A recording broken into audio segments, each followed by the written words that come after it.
거룩하신 하나님의 말씀은 누가복음 15장 1절에서 10절 말씀입니다. 누가복음 15장 1절에서 10절 말씀, 우리 학생들은 잘 집중해서 이 본문을 보시면 여기서 퀴즈를 목사님이 내서 선물을 줄 겁니다. 그러니까 집중해서 오늘 내용이 뭔지 말씀을 잘 따라 읽으시기 바랍니다. 누가복음 15장 1절에서 10절 말씀 교독하도록 하겠습니다.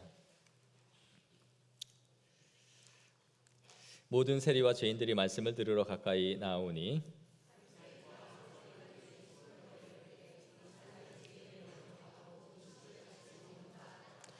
예수께서 그들에게 비유로 이르시되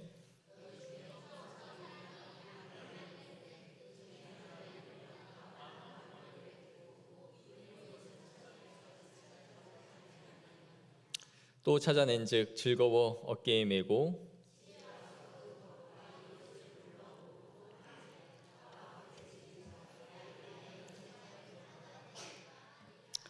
내가 너희에게 이르노니 이와 같이 죄인 한 사람이 회개하면 하늘에서는 회개할 것 없는 의인 99으로 말미암아 기뻐하는 것보다 더하리라.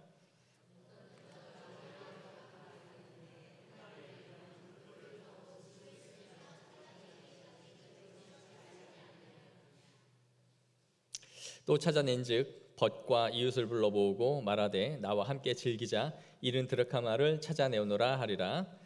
내가 너희에게 이르노니 이와 같이 죄인 한 사람이 회개하면 하나님의 사자들 앞에 기쁨이 되느니라.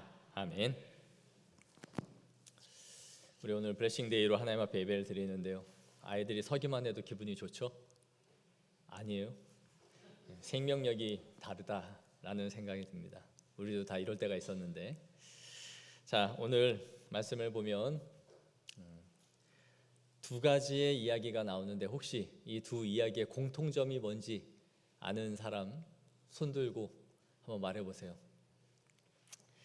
자, 정리해 줄게요. 첫 번째 이야기는 한 목자에게 양이 100마리가 있었는데 한 마리의 양을 잃어버려서 99마리의 양을 들에 두고 그 한 마리를 찾아 떠났다라는 이야기입니다. 그리고 그 양을 찾아가지고 너무 목자가 좋아서 어깨에 메고 돌아와서는 자기 동무들과 친구들을 다 불러다가 너무 좋아서 잔치를 열었다라는 이야기고요. 두 번째 이야기는 한 여자에게 10드라크마가 있었어요. 이 드라크마는 뭐냐? 우리 화면 한번 보여주세요. 저렇게 생긴 동전입니다. 저 드라크마가 그 당시에 우리나라의 화폐 단위와 같은 건데, 한 드라크마는 하루의 품삯, 일을 하면 노동자가 받는 값이 한 드라크마 정도였습니다. 그냥 쉽게 말해서 오늘 한 10만 원 정도 되겠다, 이렇게 하면 되겠죠. 꽤 많죠. 하루에 일당 정도입니다. 10드라크마가 있었는데 그 중에 한 드라크마를 잃어버렸어요. 돈을 잃어버렸으니까 얼마나 속상하겠습니까? 그래서 이 돈을 찾기 위해서 샅샅이 뒤진 거죠. 장롱이며 바닥이며 쓸고 다 찾다가 드디어 이 동전 하나를 발견한 거죠. 너무 좋아서, 이 드라크마를 찾은 것이 너무 좋아서 또 자신의 친구들을 다 불러다가 잔치를 베풀고 먹고 마셨다, 한 방 쐈다, 그런 얘기입니다. 그래서 12시만 되면 우리 카페에 가면 남성분들은 없는데 여성분들은 맛있는 음식 드시고 양평에서 커피 한 잔을 12,000원, 8,000원, 9,000원 하는 걸 드시는 수많은 분들이 있죠. 그거와 같이 이렇게 한 방 쏴서 자기 친구들과 함께 먹고 마셨다, 그런 얘기입니다. 자, 그렇다면 이 두 이야기의 공통점이 뭘까요? 이거 나중에 논술을, 언어 영역을 어떻게 보려고 그러는지. 자, 다시 잃은 양 한 마리를 찾아왔고 잃은 드라크마 하나를 찾아왔어요. 자, 공통점은 우리 지후, 잃어버린 것을 찾는 기쁨. 맞아요. 문상을 주겠습니다. 나와서 가세요.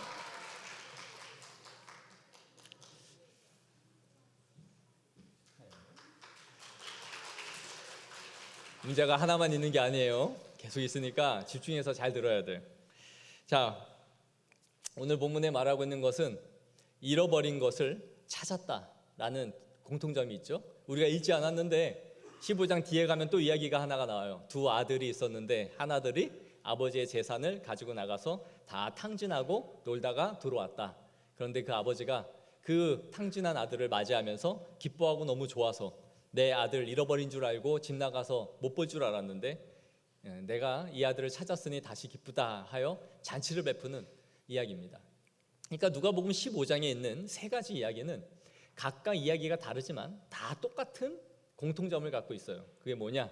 잃어버린 것을 찾는 것이 얼마나 큰 기쁨인가 하는 것을 이야기해주고 있는 것이죠. 자, 그러면 여러분 무언가를 잃어버려서 찾아본 기억이 있죠?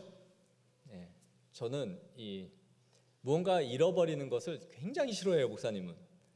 그래서 그것이 비싼 거든 싼 거든 구분하지 않고 내 것을 잃어버렸다는 것을 아주 싫어합니다. 그래서 갑자기 있다가 뭐가 없는데 라고 생각하면 어릴 때 모든 짐을 다 끄집어냈어요. 서랍이며 장롱이며 제 짐을 다 끄집어내서 그것을 찾아야 됐어요. 그걸 당장 쓰려고 찾는 게 아니에요. 그냥 거기에 꽂히면 내가 그걸 찾아서 눈으로 확인을 해야 아, 있구나.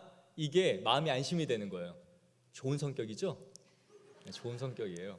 완벽한 거죠. 내가 생각난 건 반드시 찾아서 확인하고 그 자리에 놔야 직성이 풀려요. 그래서 결혼하고 나서 제일 힘든 게 그겁니다. 뭘 찾으면 없어요. 결혼 전까지는 내가 다 관리하니까 여기 있는데 뭘 찾아서 딱 열어 없으면 그때부터 이제 스팀이 슥슥 올라오기 시작해요. 그러니까 뭔가 저는 있는 곳에 있어야 되는 게 제 이 성격에 맞는 거죠. 그런 기질을 갖고 있는 거예요. 그래서 제가 찾다가 못 찾아서 제일 짜증나는 것 중에 하나가 뭐냐면 겨울에 립밤입니다. 립밤을 끝까지 써보고 버려야 이게 직성이 풀리는데 항상 없어져요. 그래서 나오겠지 한 2주 정도 있다가 결국은 돈 주고 사면 어디서 나와. 그럼 또 짜증이. 그래서 무조건 한 군데 두지 말고 필요한 데 다 놓는 성격이 이제 생겼는데, 자, 그런데 만약에 여러분이 10만 원짜리 수표를 잃어버렸어요. 수표를 잃어버렸는데 이 수표를 찾기 위해서 사람 10사람을 불렀습니다. 1시간 동안 내 수표를 찾아주세요. 그럼 1시간 동안 일한 알바비 10,000원씩을 여러분에게 줄게요 라고 그랬어요. 여러분들이 찾든 못 찾든 1시간 동안 제 수표를 찾아주기 위해서 수고하면 한 사람당 10,000원씩 주겠습니다 그랬어요. 그러면 여러분 이게 남아요 안 남아요? 안 남죠. 자, 이때 말하는 속담이 있죠. 이 안 남는 장사를 하는 이럴 때에 말하는 속담이 있는데 뭘까요? 삐리리보다 삐리리가 더 크다.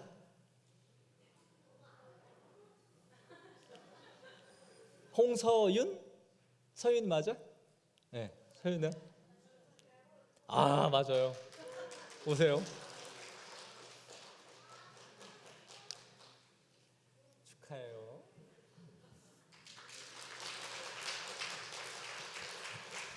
그 예진이는 너무 억울해하지 마요. 그 목사 딸로 태어난 죄밖에 없는 거예요, 그게. 이게 목사 딸이 받으면 지들끼리 북치고 장구치고 다 한다고 이러니까 그냥 손을 들지 말고 나중에 집에 와서 아빠한테 따져요. 그리고 아빠한테 그냥 치킨 한 마리 사달라 그러는 게 편하니까 그냥 포기하고 있어. 맞아요. 배보다 배꼽이 더 크다 그러죠. 배보다 배꼽이 더 커요. 내가 10만 원 잃어버렸는데 10사람 고용해가지고 1시간 동안 찾아달라 한 다음에 임금을 1만 원씩 다 주면 10만 원 본전이란 말이죠. 세상에 이렇게 일할 사람은 없어요. 그런데 여러분 한번 이 이야기를 보세요. 가서 양을 내가 찾아서 어깨에 메고 왔는데 잔치를 열었단 말이에요. 잔치를 열면 양 한 마리 정도 들까요? 더 들까요? 더 들죠. 소도 잡아야 되고요. 마을 사람 부르면 와인, 포도주도 사람들 먹여야 되고요. 빵, 떡, 필요한 게 한두 가지가 아니에요. 그러면 양 한 마리 찾았다고 잔치를 베푸는 게 득입니까? 차라리 그까짓 거 잃어버렸으니 말자 하고 두는 게 이득입니까? 그냥 안 찾고 포기하는 게 낫겠죠? 만약에 들에 99마리 뒀는데 한 마리가 맹수한테 잡혀 먹으면 그 한 마리 찾다가 더 많은 걸 잃어버릴 수 있는 위험한 일을 감수하고 그 일을 해야 된단 말이에요. 마찬가지로 돈도 마찬가지죠. 내가 10만 원 잃어버린 거 그냥 잃어버린 거 포기하는 게 낫지. 차라리 일을 더 하는 게 낫겠다. 그거 사람 쓰느니. 그런데 포기하지 않고 이것을 찾고 있다라는 거예요. 그러면 오늘 이 말씀에서 우리에게 말씀해 주고자 하는 것은 뭘까요? 내가 지금 잃어버린 것을 찾는 것은 효율성이나 생산성의 문제가 아니다라는 것이 이 본문에서 말씀해 주고 있는 거예요.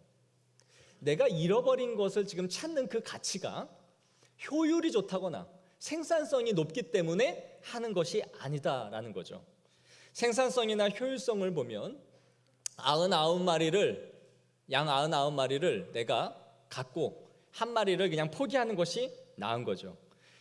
이런 잃은 드라크마 하나 찾는데 내가 쓰는 수고가 훨씬 더 큰 겁니다.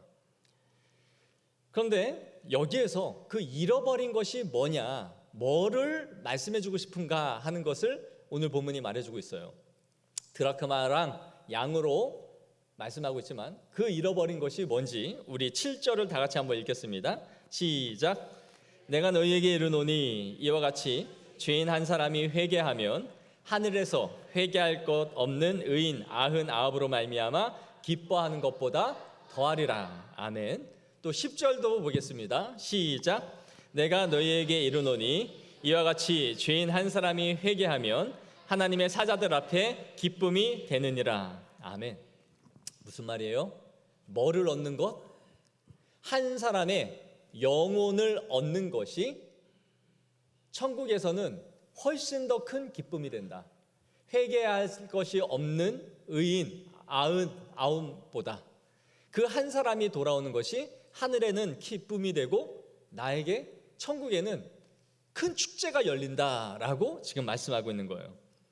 그만큼 하나님이 한 영혼이 주님 앞에 돌아오는 것을 가장 귀하게 여기고 있다라는 것을 말씀해 주고 있는 것이죠. 그 잃어버린 영혼을 찾는 것이 나에게 얼마나 기쁨인지를 너희가 알아야 된다라는 겁니다.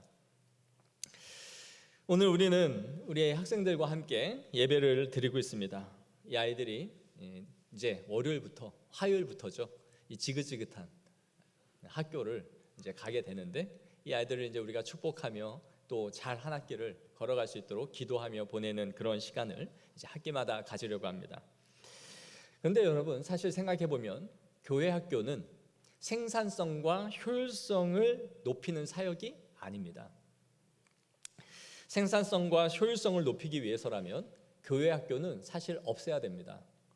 여러분 직장 생활 하시면 아시겠지만 매년 각 팀마다 분과마다 연매출을 따져보고 거기서 매출이 좋지 않고 소득이 회사의 이익이 별로 주지 않는 부서는 통합 혹은 폐합시키거나 다른 분과로 없애버리는 그런 일들이 있죠. 그것은 효율성과 생산성을 높이기 위한 회사의 전략 가운데 하나입니다. 그러나 여러분 교회는 이 아이들이 많아지면 많아질수록 효율과 생산성이 떨어지는 것이 교회 학교입니다. 요즘 젊은 사람들이 아이를 낳지 않으려고 하죠. 왜 아이를 안 낳으려고 합니까? 이유 하나죠. 돈 많이 들기 때문입니다. 그리고 자신의 자유도 많이 억압되기 때문이죠.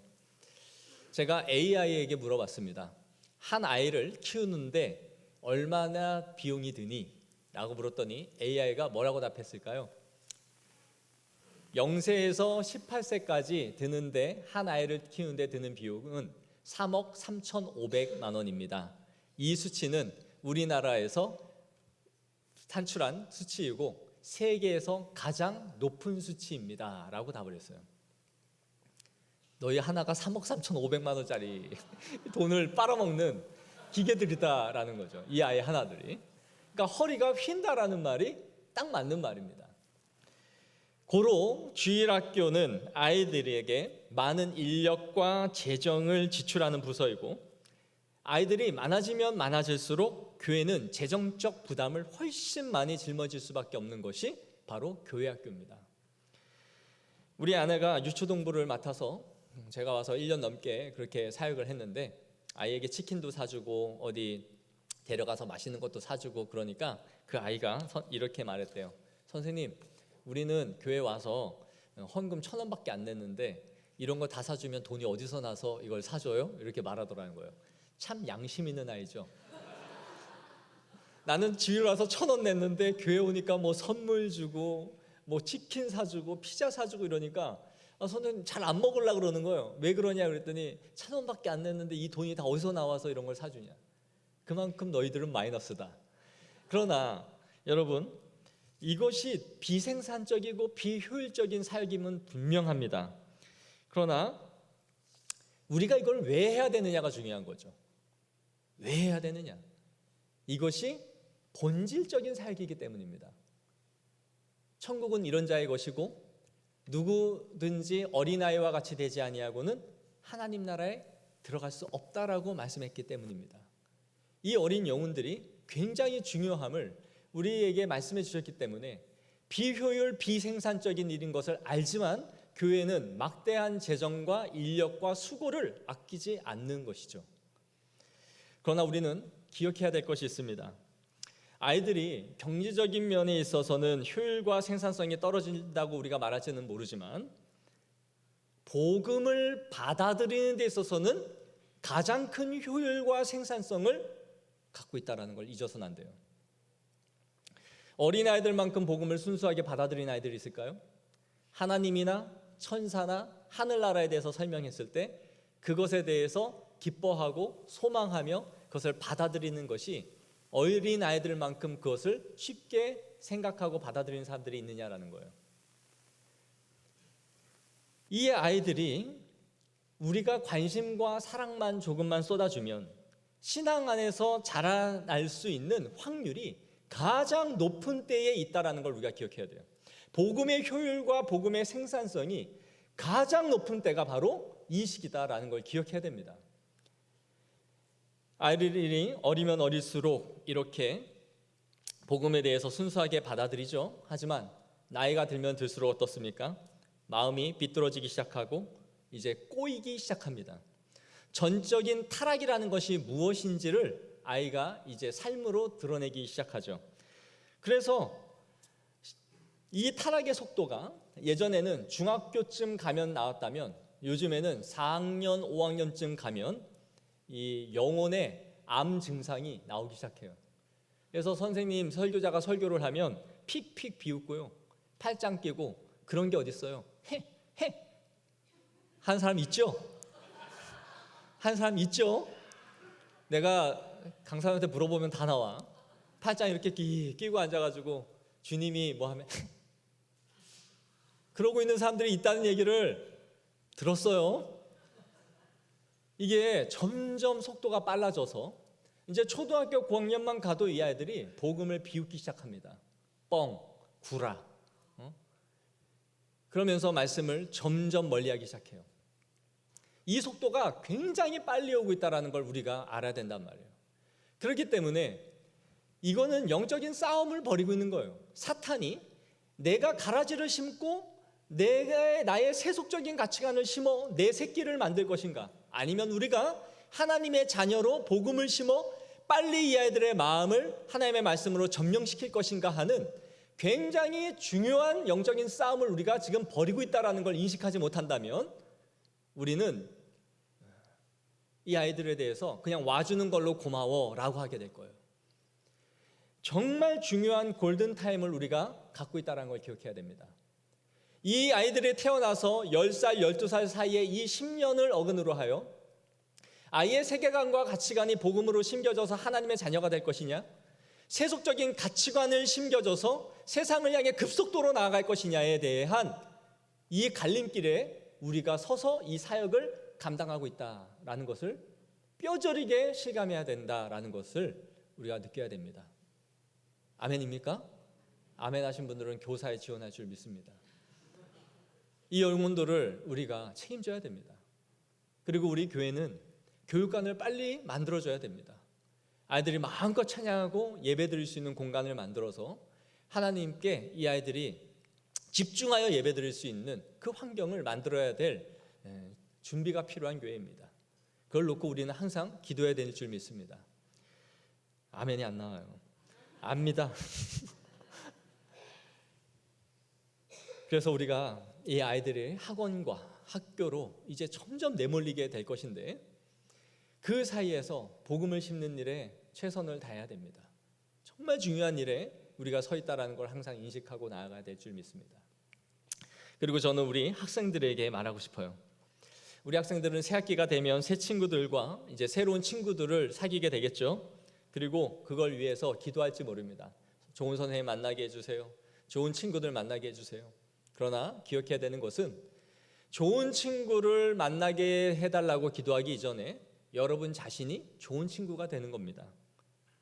내가 막말하고 내가 못되게 굴면서 좋은 친구가 되게 해달라는 것은 말이 되지 않죠. 사람을 보면 그 사람의 친구를 보면 그 사람을 알 수 있어요. 좋은 친구 옆에는 좋은 친구가 있는 법입니다. 그래서 어른들은 초록동색이다. 같은 색깔이 어울리는 것이에요. 내가 좋은 사람이 되어야 좋은 친구들이 생기는 거예요. 맨날 좋은 친구들을 사귀면서 내 입에 욕을 달고 살고 여러분이 좋아하는 그 졸라 뭐 말끝마다 졸라 존나 이러면 그런 친구들만 붙어서 쌍욕하는 친구들만 내 주변에 그득해지는 거예요. 내가 그리스도인으로서 선한 말을 쓰고 있어야 되는 거죠. 살아야 되는 거죠. 오늘 성경에 예수님이 한 목자가 어린 양을 찾는 것을 보여주죠. 한 여인이 한 드라크마를 찾는 것을 보여줍니다. 뭘 말해줍니까? 여러분이 새 학기가 되어 새 친구들을 사귀게 될 텐데 여러분들이 새 친구를 사귀는 중요한 이유와 목적이 있다면 그 한 친구를 하나님 앞에 내가 전도해야 되겠다, 데리고 와야 되겠다라는 마음으로 친구를 사귀어야 되는 거예요. 그 예수님의 간절한 마음으로 친구를 선택하고 그들을 주님 앞에 인도해야 될 사명이 우리에게 있다라는 것을 말씀해주고 있는 것이죠. 여러분 2022년 학교폭력 실태조사에 따르면 언어폭력이 41.8%, 신체폭력이 14.6%, 집단 따돌림이 13.3%로 나왔습니다. 그렇다면 집단 따돌림은 반에서 10명 중에 1명 이상이 당하는 일이다라는 것이 되겠죠. 10명을 기준으로 보면 한 반에 20, 30명이면 두세 사람이 집단 따돌림을 경험한다라는 겁니다. 여러분 하나님의 자녀로서 이러한 집단 따돌림에 동참하면 안 될까요? 안 될까요? 안 되죠. 하나님이 사랑하시는 그 영혼을, 목자로서 찾고 있는 그 영혼을 여러분이 눈으로 흘기고 말로 또 손으로 그 친구를 죽이는 행위에 내가 동참하고 있다는 것을 생각해야 되는 거예요. 그것은 살인 행위와 같다. 예수님은 한 영혼을 찾기 위해서 99마리를 두고 떠나시는데 나는 그 한 마리에 이른 양을 같이 집단으로 죽이는 행위에 동참하고 있다라는 거죠. 한 영혼을 하나님 앞에 이끌지 못할 망정 그 영혼을 죽이는 행위에 동참하는 것을 하나님은 절대로 간과하시는 분이 아닙니다. 간과하시는 분이 아니에요. 못 본 척하지 아니하신다라는 거예요. 그래서 그 친구가 극단적으로 목숨을 끊고 학교를 자퇴하거나 그만둔다면, 그리고 그 아이가 하나님 앞에 가서 너 왜 죽어서 이렇게 왔니? 누가 저를 그렇게 괴롭혀서 하나님 견딜 수가 없어서 결국 목숨을 끊어버렸습니다. 하나님이 그 사람을 어떻게 생각하실까요? 많은 학생들이 재미로 그런데요. 재미로. 왜 아이를 괴롭혔어요? 재미로 했어요.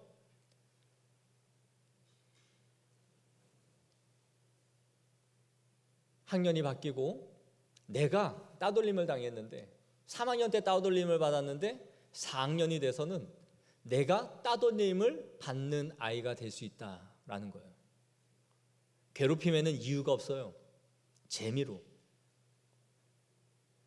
내가 집단 따돌림을 당하는 주동자였는데 학년이 바뀌고 났더니 내가 따돌림을 받고 있는 일이 벌어질 수 있다는 거예요.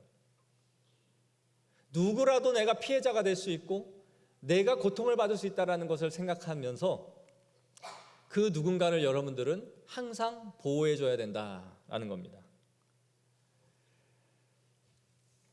저는 여러분들이 그러한 친구들로서 그 고통받고 힘든 아이들을 위해서 도와줄 수 있는 사람들이 되면 좋겠어요.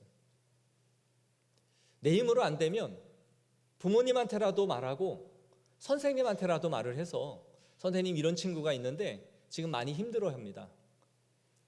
나까지 같이 그 아이를 도와줬다가는 나도 같이 엮여서 힘들어질 수 있으니까 선생님이나 부모님이 좀 도와주세요 라고 말을 해줄 수 있는 것이 필요하다라는 거예요. 그런 친구들이 있죠? 있죠? 있잖아요. 없을 수가 없어요. 그거는 직장 생활하는 데서도 있고 어른들의 집단 안에서도 있고 학교에서도 있기 때문에 절대로 없다라고 말할 수 없는 거예요. 그래서 여러분, 한 사람 때문에 여러분이 그 친구에게 용기를 주고 그 친구가 교회 다녔기 때문에 나를 이렇게 도와주고 챙겨줬었구나. 아무도 나한테 말 안 걸어줬지만 내가 그 챙겨주는 그 친구 때문에 그때 학교 다닐 수 있는 힘을 얻었었는데 돌아보니까 그 친구가 역시 교회 다니는 아이였구나. 그리고 그 아이가 회복됐을 때 우리 같이 교회 가자라고 하면 여러분에게 마음을 열어주겠죠. 그래서 예수님이 오셔서 여러분에게 내가 잃은 양 한 마리를 찾았던 것처럼 너도 동일한 마음으로 그 마음으로 내 사랑하는 영혼을 대했구나라는 것을 우리 주님께서 아시고 여러분에게 귀한 상급으로 주실 줄을 믿습니다. 사랑하는 성도 여러분, 그렇게 우리가 한 영혼을 찾아야 됩니다. 우리 학생들 이제 학교 간다고 생각하니까 마음이 점점 피곤해지죠. 그러나 여러분만 그런 게 아닙니다. 어른들은 역시 다음 주면 또 학교보다 더 싫은 직장으로 출근을 해야 되죠. 여러분들은 학교 가는 게 싫은지 모르지만 어른들은 여러분이 부럽습니다. 그러니까 기쁨으로 또 학교에 가서 여러분에게 주신 그 자리에서 최선을 다해 노십시오. 그리고 즐겁게 밥도 먹고 친구들을 사귀면 좋겠습니다. 그 하나님의 은혜가 여러분의 삶 가운데 넘쳐날 걸 믿습니다. 오늘 이 말씀을 듣고 친구를 전도해서 3주 정도 자기가 친구를 데리고 왔다. 언제라도 목양실에 와서 목사님 문상 주세요. 제가 전도했습니다 하면 제가 챙겨주도록 하겠습니다. 아시겠죠? 우리 하나님의 은혜가 우리의 삶 가운데 넘쳐나길 원하고 이 마음으로 우리 아이들을 축복하기를 원하며 또 교회가 성도들이 함께 이 사역에 힘써 나아가는 거룩한 교회 되기를 소망합니다. 기도하겠습니다. 자비로우신 하나님 아버지, 우리가 이 말씀대로 우리에게 있는 한 영혼을 주님의 마음으로 찾을 수 있는 거룩한 마음을 허락하여 주시옵소서. 이 땅에 어둡고 고통스러운 삶을 살아가고 있는 그 누군가가 나에게 손만 내밀어 준다면 내가 함께 동참하여 신앙생활을 할 텐데 라고 간절한 마음으로 기다리고 있는 그 영혼에게 우리의 작은 손을 내밀어 하나님 앞에 인도할 수 있는 은혜가 있게 하옵소서. 우리가 한 영혼을 인도할 때에 천국에서는 기쁨의 천국잔치가 열리고 하나님이 가장 기뻐하시는 그 축제가 천국에서 매일같이 열릴 수 있는 그 기쁨이 우리를 통하여 이루어지게 하여 주시고 그 일에 우리가 동참해 나아가는 성도요 거룩한 교회가 될 수 있도록 하나님 역사하여 주옵소서. 거룩하시고 존귀하신 우리 주 예수님의 이름으로 기도하옵나이다. 아멘.